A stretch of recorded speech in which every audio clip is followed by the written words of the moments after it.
I wish all lock of the night predictions were as easy as last week's lock of the night prediction, as it came through within a minute. We went with the Shane Young versus Gabriel Miranda. Fight does not go to decision. We got minus 175. If you paid a little bit cheaper to get the under 2.5 at minus 135, credit to you as well. But I like covering all my bases as much as possible, and that comes through with such ease. And we also cashed on the lock of the night last night on the Contender Series, as well as the regional show that we had over the weekend as well. So that now pushes our lock of the night prediction record for 2023 to 79-23 for plus 32.05 units and a 6% ROI.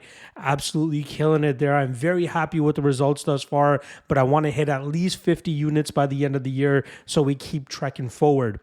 Obviously, I got another 3 lock of the night prediction candidates for you guys for this weekend, and it's going to be an all violence trio for anybody that's interested in it. So reminder, if you're looking to figure out which 3 of these lock of the night prediction candidates are going to be the official lock of the night candidate, or at least the official lock of the night prediction, make sure you guys check out the Patreon link in the description below. Got all the information you guys need there, not to mention just the lock of the night, but the dog of the night, written predictions, written articles for these upcoming events, and not to mention the regional shows as well. This weekend we got LFA 167 going down. I'm going to have predictions for those as well, so stay tuned on the Patreon link in the description below. All right, let's get right into it. The first lock of the night prediction candidate that I have for you guys is going to be the Edgar Chairez and Daniel Lucerta under 1.5. That currently sits at minus 210. And you know, if you watch Daniel Lucerta fights, you know why I'm honing in on this one, because just like the Terrence McKinney under 1.5s, this guy always seems to go out there and get the kill early or ends up going out on his shield. And even though we missed it by about 1.5 minutes in his last matchup against CJ Vergara, you saw how live it was with how much fire and aggression he brings from jump.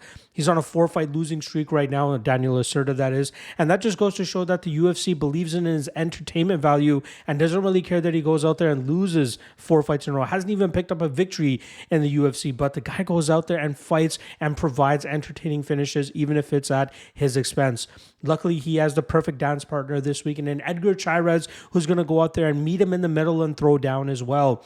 I think Chairez is going to be the one that ends up getting his hand raised. The guy's durable, he's tough, he's aggressive himself, and I think he's going to have the legitimate striking advantage in this matchup. Lucerta is still very dangerous, don't get me wrong, but I fully expect this fight to finish under 1.5 rounds, which is why I don't mind the chalk on it at minus 210.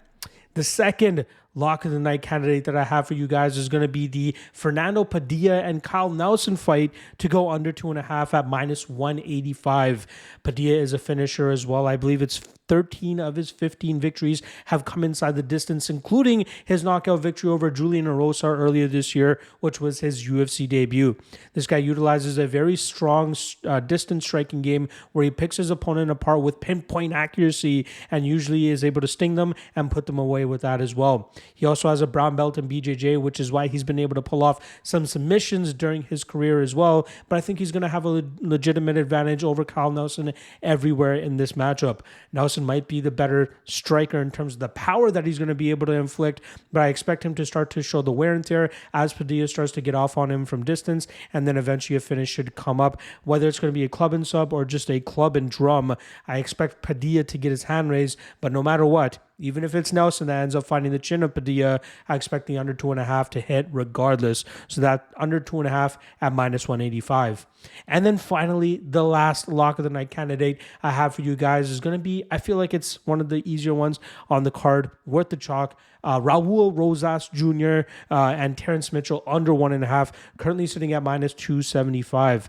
Terrence Mitchell has a decent record at 15-3, but you see the level of competition that he's beating on the regional scene in Alaska. He's facing tomato cans. Let's be honest. That's why he's looking good and getting these early finishes. But when he faces anybody of substance, anybody of legitimacy, he comes up short, and he comes up short quickly. We saw him get knocked out in 30 seconds against Kai Car-France on The Ultimate Fighter years ago, and then most recently when he made his short notice UFC debut against youngster Cameron Simon. He got finished in 2 minutes. Now he's going up against an even younger fighter in Raul Rosas Jr., who comes in at 18 years old, coming off his first ever professional loss. I expect him to go out there with a fire under his ass and looking to perform and deliver a highlight reel finish for the Mexican crowd that he's going to be performing in front of. So give me the under 1.5 here at minus 275. I feel like he's going to go out there, get the takedown pretty easily, and find the strangulation pretty quickly as well. So I think it's worth the chalk here at minus 275. There you guys go, the top 3 lock of the night candidates for your boy. If you want to figure out which one I actually went with for my official record, check the link in the description below for the Patreon page. Otherwise, I'll see you guys later this evening for the top 3 dog of the night candidates that I have for you guys. See you then.